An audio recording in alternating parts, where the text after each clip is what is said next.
voz oi. Nossa analisante é transgressora por natureza e foi palavra feminina e pulsante desde o primeiro livro publicado. Se equilibrando no cenário muitas vezes hostil da literatura nacional, ao mesmo tempo que se segura no polidense, ela faz, refaz e se reinventa. Com 9 livros e uma carreira brilhante, também como professora de escrita, seja bem-vinda, Clara Verbuck.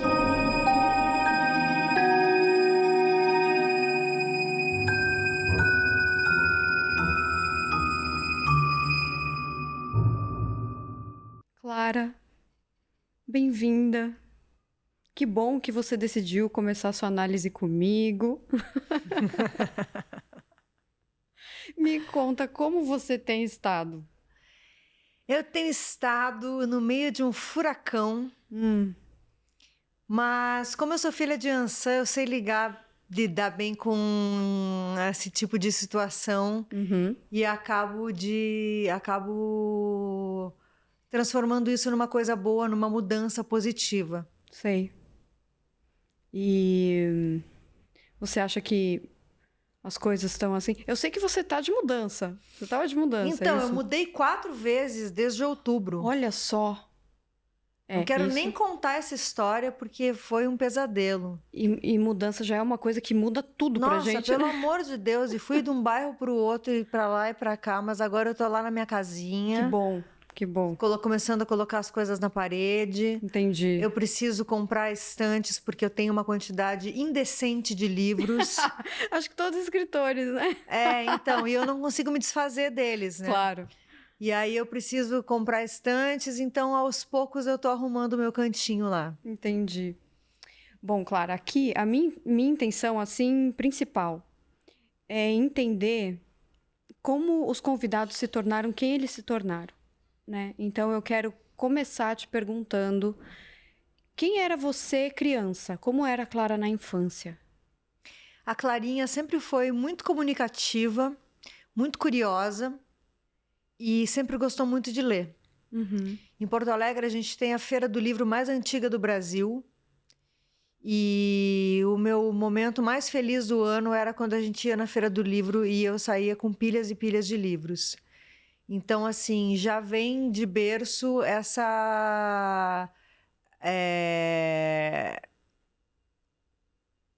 esse incentivo para ler.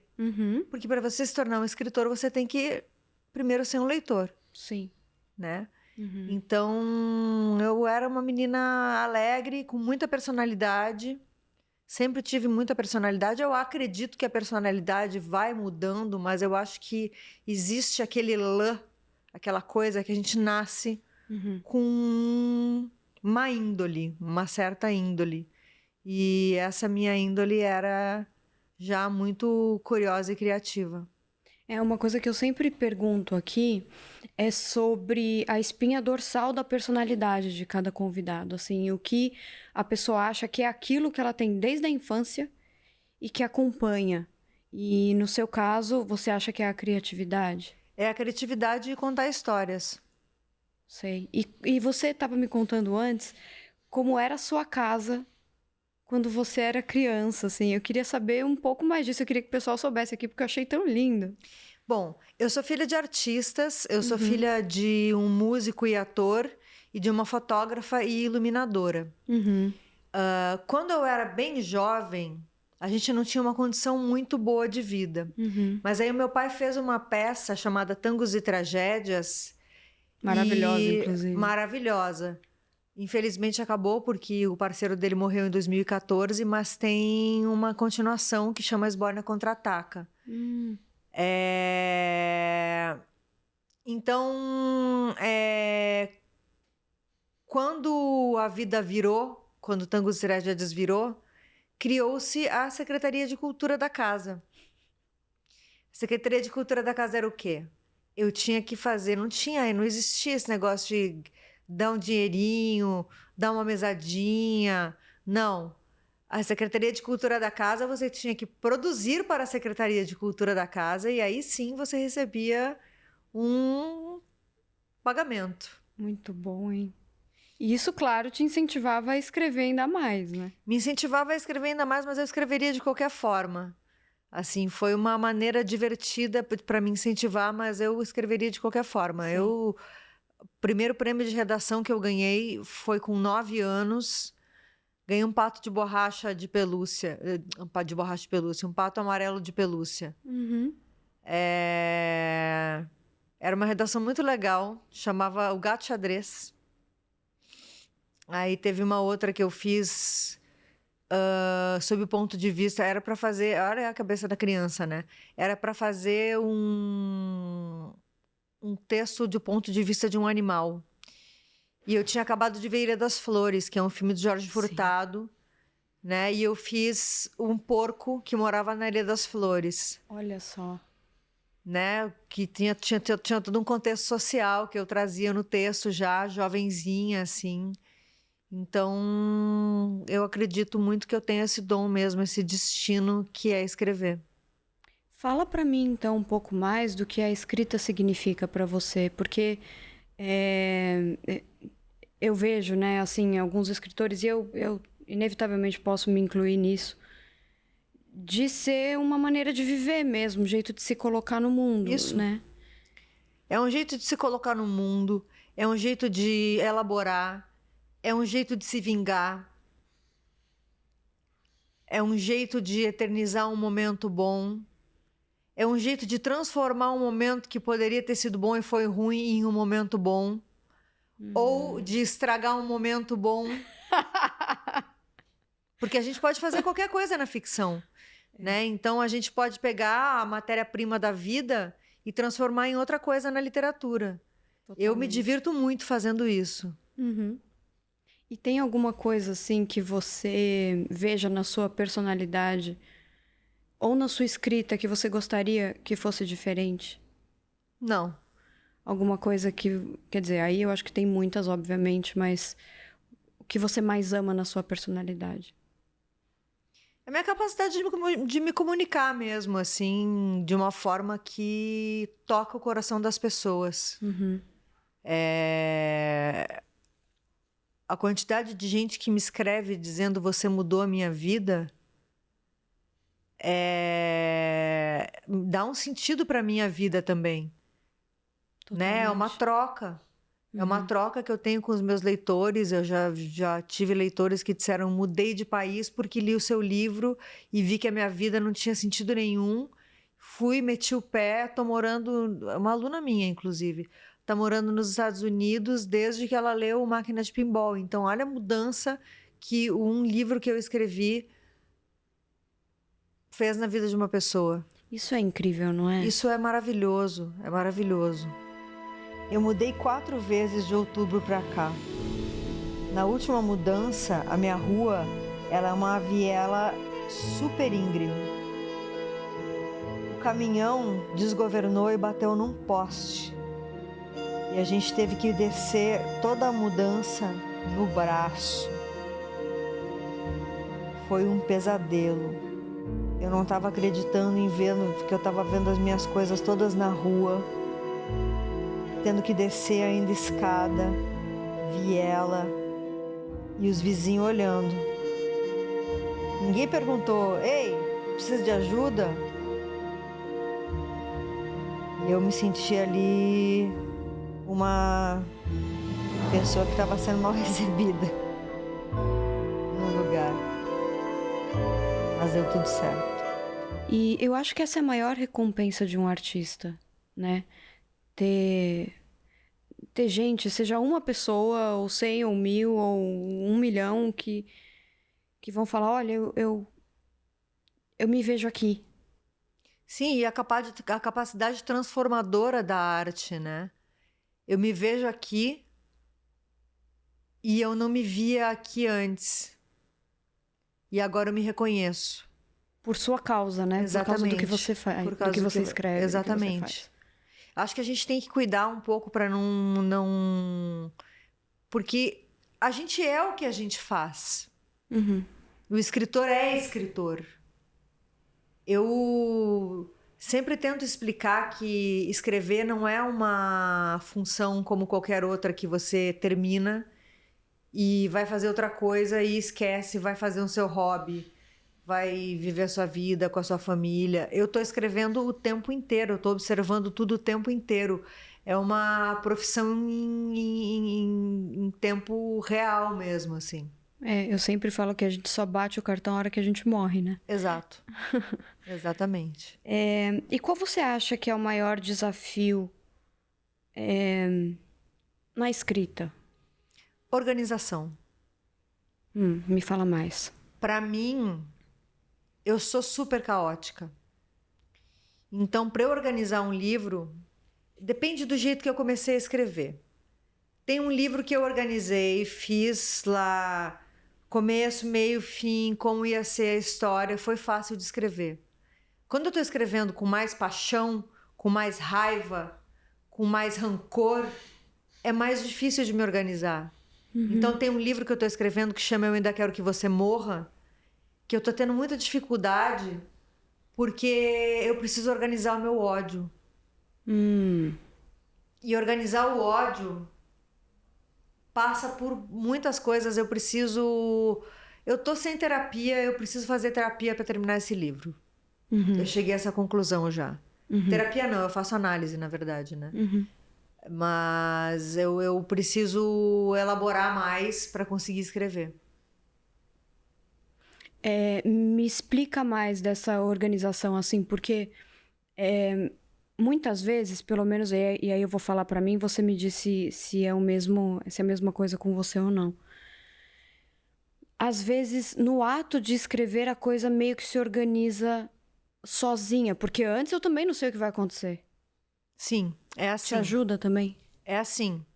Só que eu tô travada nesse livro porque eu escrevi... O que aconteceu? Eu escrevi o livro no auge da minha raiva. Então eu já contei toda a história. Eu tô tendo que desmembrar o castelo de cartas que é o livro. É essa organização que eu tô tendo que fazer. Entendi. Entendeu? Então, tá tendo que deixar mais calmo. Então, mas é difícil porque você lê e você revive, porque essa é uma história real. Entendi. É... Autoficção. Autoficção. Eu tô tendo que reviver aquilo ali. Por isso que eu falei que eu preciso de análise. Entendi. Porque reviver aquilo ali sozinha, eu fico andando em círculos na raiva. E eu acho que a raiva é um sentimento muito bom para escrever. As pessoas tendem a rechaçar e dizer, não, a raiva é um sentimento ruim.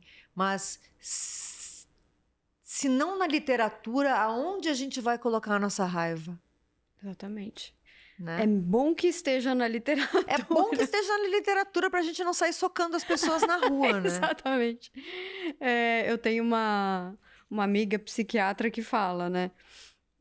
Enquanto os artistas colocarem a raiva, o ódio na arte, tá ótimo. O dia que eles pararem é que é o problema. Exatamente.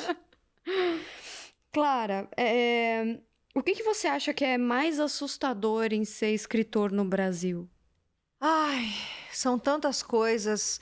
A primeira delas é ganhar 10% do preço de capa do próprio livro. E todo escritor tem outro trabalho. Nenhum escritor vive só de escrever livro. E aí eu encho a boca para dizer nenhum mesmo. Eles têm coluna no jornal, são roteiristas, são tradutores, dão cursos, mas 10% do preço de capa, você tem que vender muito livro para viver de livro. Né? Acho que até, sei lá, um Veríssimo da vida vive de outros... Enfim, o Veríssimo tá aí vende direitos autorais... Tem agentes que vendem a mesma coluna para vários jornais. Então, tem formas de viver escrevendo. Não estou dizendo que não dá para viver escrevendo. Viver escrevendo. Mas de venda de livro, sim, realmente é muito injusto, assim. Mas eu resolvi fazer uma editora para publicar os meus próprios livros e descobri que eu não tenho a menor capacidade de fazer isso, porque eu sou desorganizada, eu não sei mexer com planilha, eu não sei lidar com fornecedor, eu não tenho espaço para estoque. Então, são coisas que eu aprendi a valorizar muito a editora por isso. A editora fica com 40% desse preço de capa e quem fica com 50% é a livraria. Sim. O problema nessa equação é a livraria mesmo, né? Não é a editora. Que a editora tem um trabalho realmente do caralho. E é caro, né? É caro. É caro. Envolve uma equipe, envolve 1000 coisas, 1000 trâmites, né? Então, eu hoje valorizo muito o trabalho da editora. Outra coisa que é assustadora em ser escritor é quando te confundem com o seu livro. Quando eu publiquei o Máquina de Pinball, que é o meu primeiro livro, meu livro mais conhecido, eu sofri uma onda de hate. Porque a minha personagem é uma mulher que tá fora do cercadinho do patriarcado. Ela sai, ela bebe, ela transa, ela age como um homem. Se fosse um personagem homem ali, ninguém ia falar nada. E eu fui muito atacada pela crítica, inclusive, como se eu não pudesse fazer aquilo. E Você acha que hoje, se você lançasse esse livro hoje, seria diferente? Acho que abriu muitas portas esse livro, inclusive. Aham. Para outras escritoras poderem sair do cercadinho do patriarcado também. Concordo 100%. Sabe? Mas seria diferente, sim, com certeza. Mas é que eu fui a primeira, não fui a primeira de todas, mas naquela época eu era uma jovem escritora, eu ia para as feiras literárias e tinha lá um monte de homem 50 a mais branco e eu no meio deles com um livro transgressor. Foi um pouquinho traumático, assim.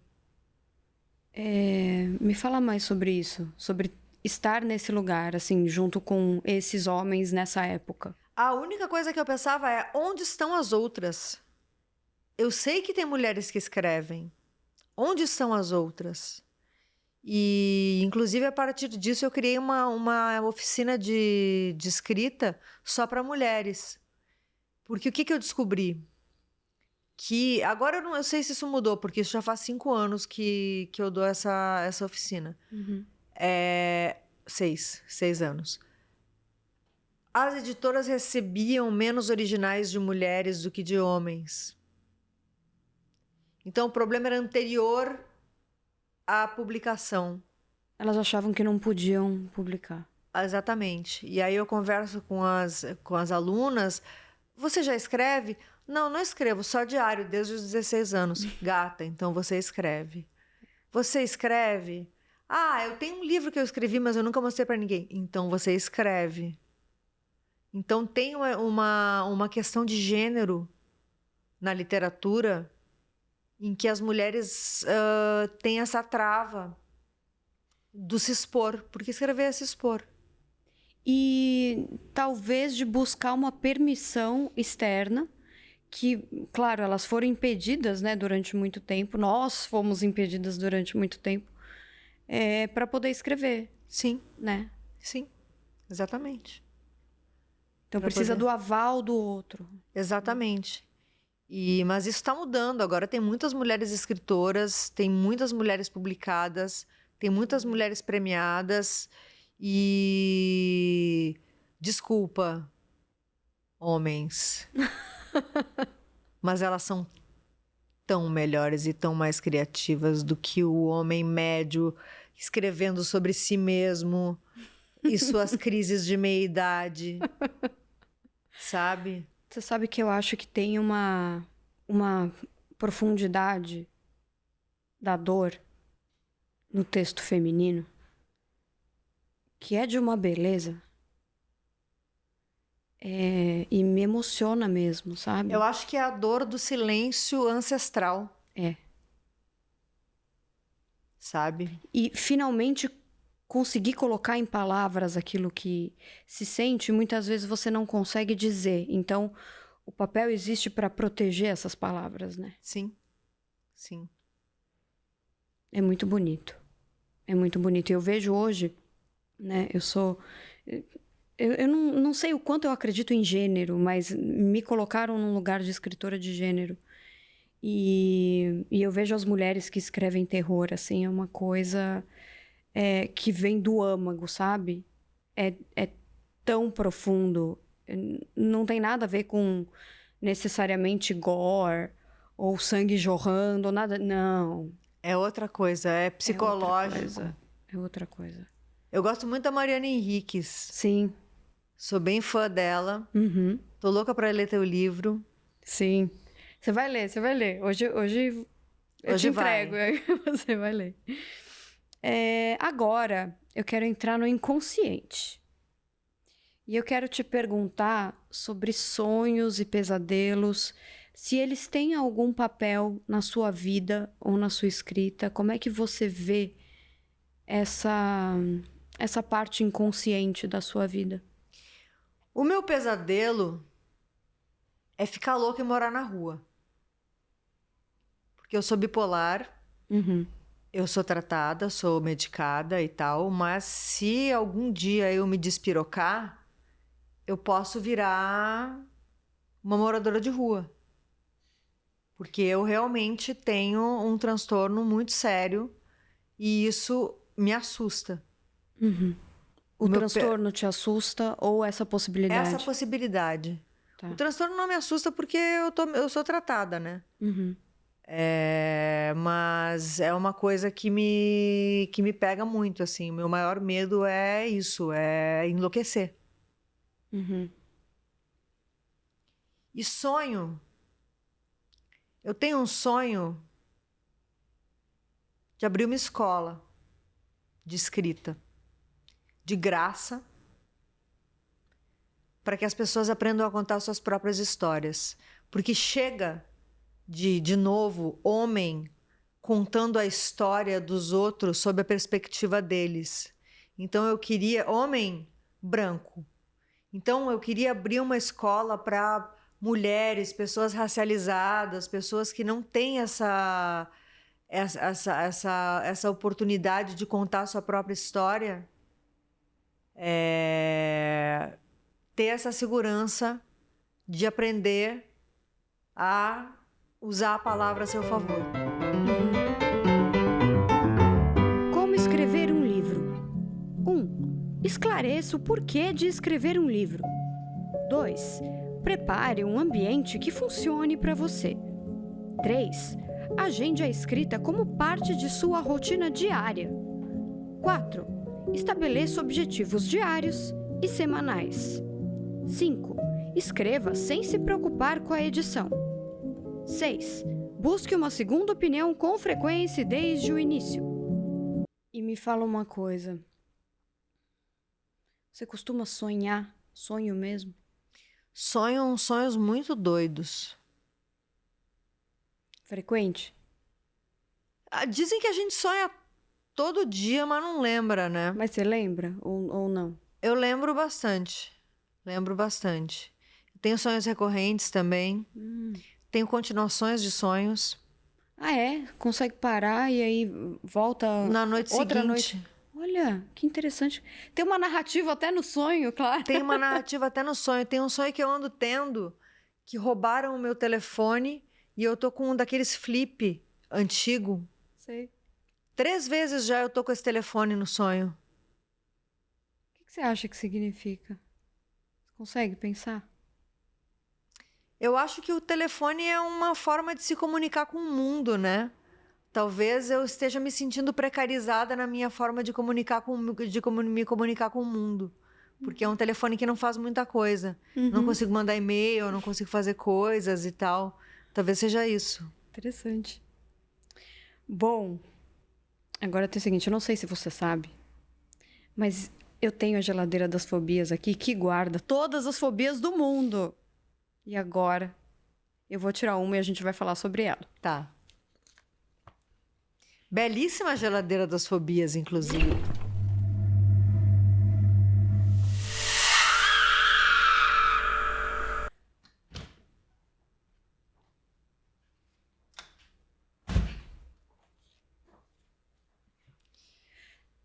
Bibliofobia. Você acredita que existe gente que tem fobia de livros?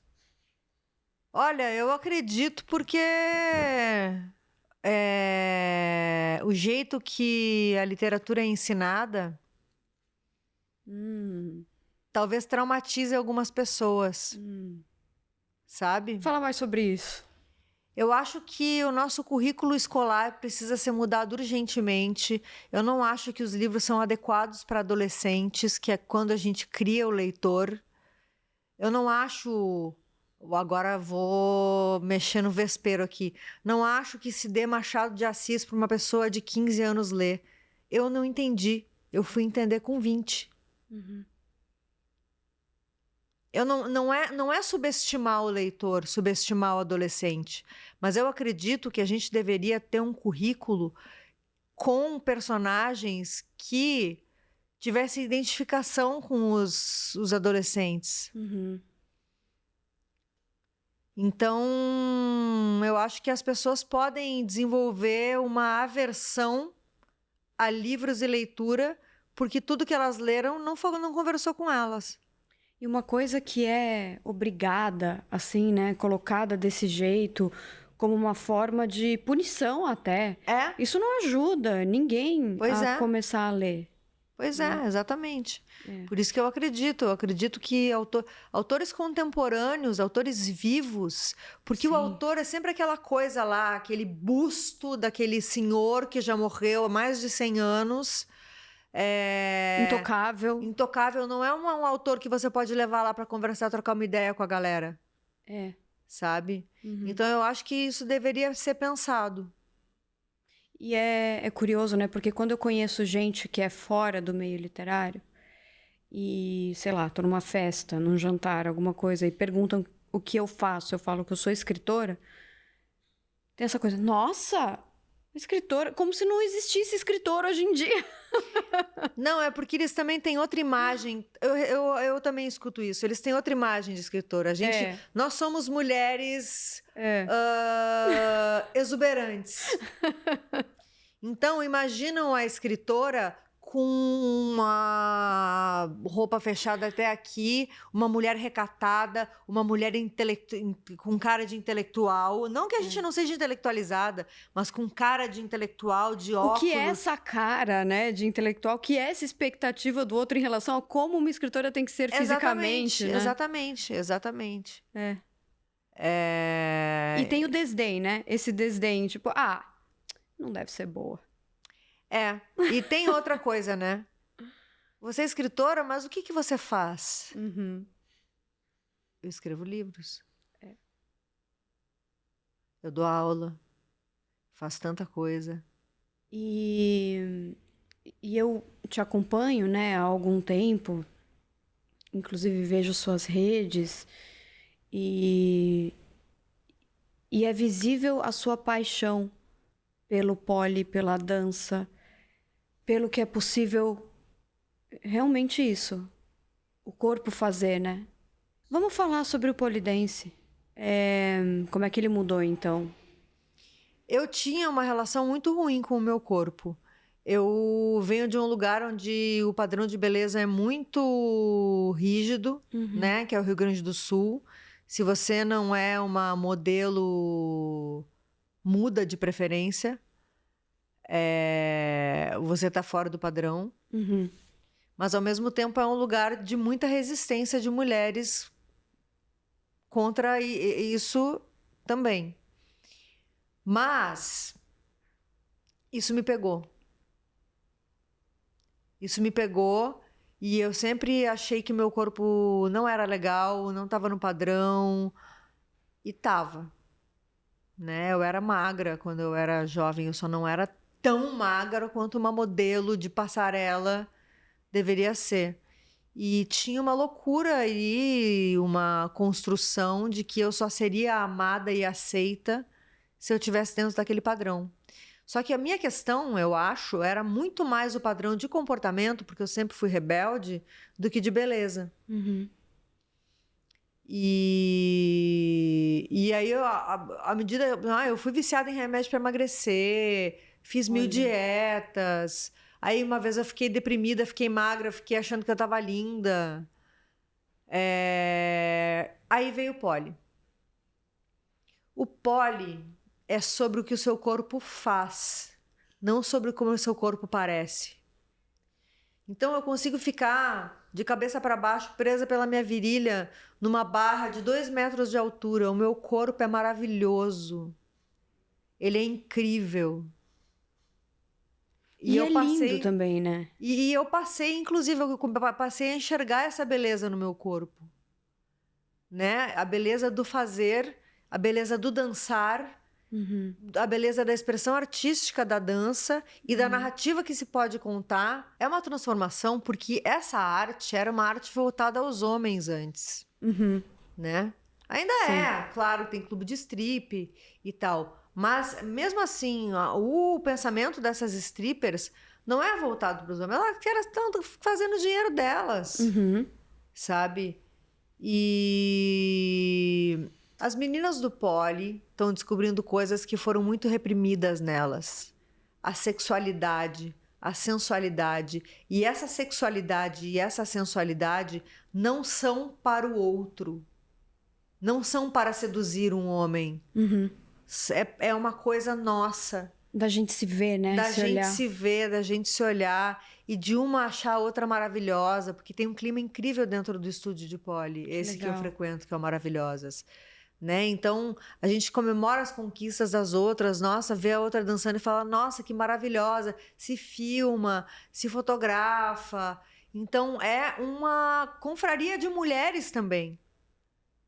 Descobrindo seu corpo, sua sexualidade, sua sensualidade, tirando suas travas, sabe? É incrível, assim. E se apoiando ao contrário do que querem acreditar que as mulheres fazem, né? Então, tem mulheres que competem com mulheres ainda, mas isso está mudando, né? Tá mudando bastante. Você tem alguma fobia? Altura.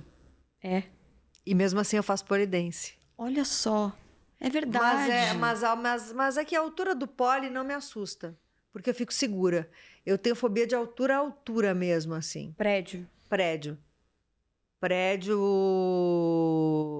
Aqueles chão... Nossa! Chão transparente com... Que fica... Dá pra ver tudo embaixo, assim. Dá pra ver toda a cidade. Nossa, tem esses prédios, pavor. Né? Eu fico com vertigem com a altura. Olha só. Cada um com a sua fobia, né? Você sabe de alguma fobia assim que você acha interessante, mas que não seja sua, mas que você tenha ouvido e acha curiosa? Ai, não consigo pensar em nenhuma agora, mas já ouvi algumas bem estranhas. Tem, né? Tem gente que tem medo de tudo. Tudo pode causar medo em alguém. Tudo. Inclusive, tem uma fobia, não vou lembrar o nome agora, mas a pessoa tem medo de tudo. Sabia? Existe essa fobia. A pessoa tem medo de tudo. Viver. De viver. Medo de viver. Que horror. Horrível. Já imaginou? Obviamente não precisa nem dizer, né? Mas ela leva ao suicídio, claro. Sim, a pessoa não, claro. A pessoa não aguenta a vida, né? Tem menos medo da morte do que de fazer qualquer coisa. De viver. Que loucura. Clara, qual você acha que foi a maior conquista da sua vida até hoje? A maior conquista da minha vida foi publicar o meu primeiro livro, Máquina de Pinball. Numa época em que não tinha mulheres escrevendo o tipo de coisa que eu escrevia. E os editores da Conrad, que na época eram o André Forastieri e o Rogério de Campos, que hoje tem a editora Veneta, bancaram. Eu nem cheguei a mandar para eles. Eles me perguntaram se eu tinha um livro, porque eles já liam o fanzine que eu escrevia, então eles já estavam interessados em mim. Que legal. Então foi um misto de talento com o momento certo, com sorte e com contatos. Né? E o livro foi um sucesso, né, Clara? Foi. Revolucionou demais, assim. Foi sim. Até hoje, as pessoas que leem ele... Eu recebi pelo Substack, eu tenho uma newsletter, né? Eu recebi pelo Substack uma menina falando: não acredito que demorei 20 anos para ler esse livro. Porque também ele está fora de catálogo. Os meus livros estão todos fora de catálogo porque eu estou sem editora, porque eu inventei de fazer minha própria editora, mas aí eu vou... Olá, editoras! Estou em busca de alguém que republique todos os meus livros. Editoras! Entre em contato, manda direct. Com certeza alguém vai entrar em contato. Clara, me fala sobre o futuro da escrita. Qual que você acha que é? Cara, eu acho que o futuro da escrita é sempre o mesmo. Porque são pessoas criando arte. Apesar de ter inteligência artificial, a inteligência artificial não tem coração. Ela não tem vivência. Ela vai pegar o que já ocorreu, o que já aconteceu, vai juntar ali umas coisas e pode ser até que saia alguma coisa interessante, mas nunca vai ser a vivência de uma pessoa com as particularidades e singularidades e elaborações que a gente é capaz de fazer, né? Então, eu acho que o mercado precisa mudar, mas a escrita em si, eu acho que vai continuar fluindo. Eu penso que talvez mude alguma coisa, provavelmente vai mudar, nos livros didáticos, mas quando a gente fala de ficção...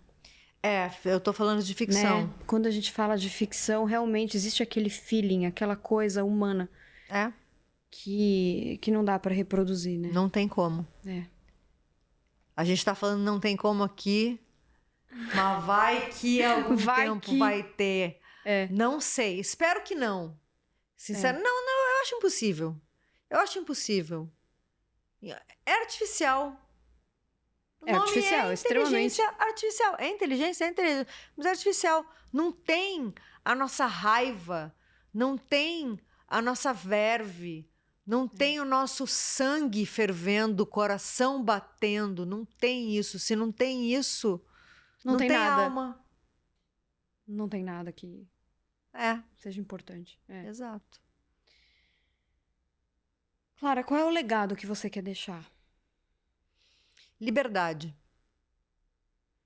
O melhor de todos. E qual seria o seu final triunfal? O meu final triunfal, eu espero que não esperem eu morrer para fazer edições de capa dura dos meus livros e me homenagearem na Flip. Eu espero estar viva para ver os meus livros novos sendo lidos e ter contato com os autores e ter contato com os leitores. A Feira do Livro foi super legal. Eu tive contato ali com pessoas. Então, é isso para mim. É esse mundo que eu quero viver. Me fala como que as pessoas te encontram. As pessoas me encontram no Instagram, Caverbook, C-Averbook, né? No Twitter, Clara Averbook. No Substack, C-Averbook também. Averbook, B-U-C-K, tá, gente? Vocês já sabem, mas isso. só pra... B-U-C-K. Perfeito. Muito obrigada, viu?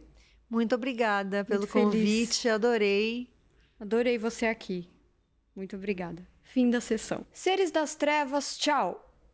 Nossa analisante é transgressora por natureza e foi palavra feminina e pulsante desde o primeiro livro publicado. Se equilibrando no cenário muitas vezes hostil da literatura nacional, ao mesmo tempo que se segura no polidense. Ela faz, refaz e se reinventa. Com 9 livros e uma carreira brilhante, também como professora de escrita, adeus, Clara, e obrigada pelo seu inconsciente.